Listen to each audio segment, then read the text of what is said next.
அர்ச்சனா அவங்களோட birthday celebration videos release பண்ணியிருக்காங்க. Already அர்ச்சனாக்கு வந்து அருண் வந்து பர்த்டேக்கு விஷ் பண்ணியிருப்பாரு. ஸோ இவங்க வந்து ஒரு கேக்கு, கேண்டில்லாம் போட்டுட்டு அவங்கள எல்லாரும் அழகாக வந்து அந்த கேண்டிலை வந்து ஸ்மோக் பண்ணுற மாதிரி கொளுத்தி அழகாக வைக்கிறாங்க. ஸோ அர்ச்சனா பார்த்தீங்கன்னா எப்பயுமே சொந்தமாக திங்க் பண்ணுவாங்க. யாரையுமே காப்பி அடிக்க மாட்டாங்க. எல்லா இடத்துலையும் ஓனாக போல்டாக டெசிஷன் எடுப்பாங்க.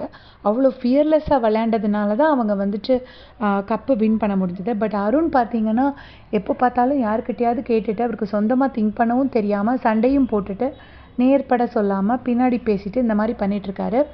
அர்ச்சனாவோட கேம் பிளேயும் அருணோட கேம் பிளேயும் டோட்டலாக டிஃப்ரெண்ட்டாக இருக்குது. அர்ச்சனா பார்க்கும்போதே ரொம்ப ப்ரில்லியண்ட்டாக விளையாடுற மாதிரி இருக்கும். அருண் பார்க்கும்போது கொஞ்சம் அவ்வளோ ஒரு மக்கு மாதிரி விளையாண்டு மற்றவங்க முத்து பின்னாடி முத்துவோட ஷேடோலேயே தான் சர்வே பண்ணிகிட்டு இருக்கிற மாதிரி இருக்குது. இந்த வாரம் கூட கேப்டனாக இருந்தார். கேப்டனாக அவரோட ரோலை ஓரளவுக்கு நல்லா பண்ணியிருக்காரு.